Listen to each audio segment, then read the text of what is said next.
Сайн байцгаана уу өнөөдрийн минь. Энэ удаагийн имчилгээр бэлтгэн нийлүүлэгчээс буцаалтын төлбөр орж ирэхэд хэрхэн програм дээр бүртгийг харцгаая.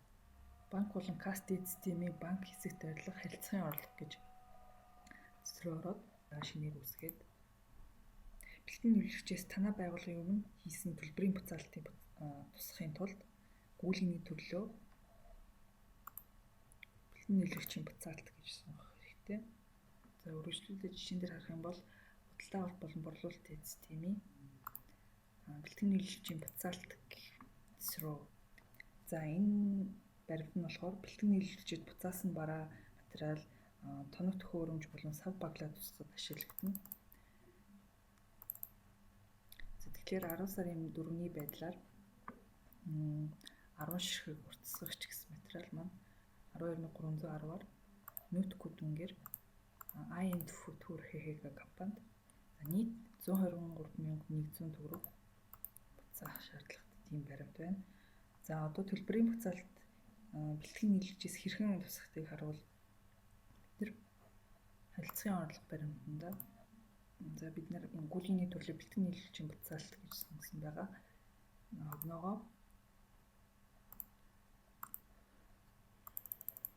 10 сарын 5 гэж сонгож өгөөд байгууллага үйлдвэрлэхийг за байгууллага сонгоход автоматар банкны дансан татагдчихээн.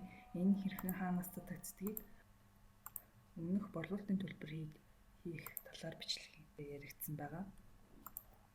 За харилцагч нь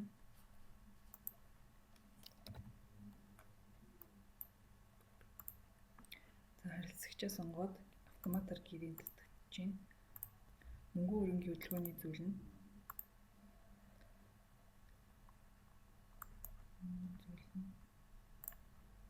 бэлтгэн нийлүүлэгчийн буцаалтаа сонгоод за төлбөрийн түн 123,100. За өглөг хаах талбар маань автоматар баримтаар баригдуулахгүй байх гэсэн байна. Энэ нь болохоор өмнө олгосон урьдчилгаа төлбөрийн дагуу худалдаа авагчид төлөх үр төлбөрийг баригдуулах нь арга юм байгаа. Автоматар гэсэн тохиолдолд өөрөө автоматар баригдуулна гэсэн үг. За баримтаар гэсэн тохиолдолд яг тодорхой баримтын үрийг баригдуулах боломжтой. За баригдуулахгүй байх гэхээр энэ шууд 3101 бүлгийн дансны өглөгөөр өчнө гэсэн үг.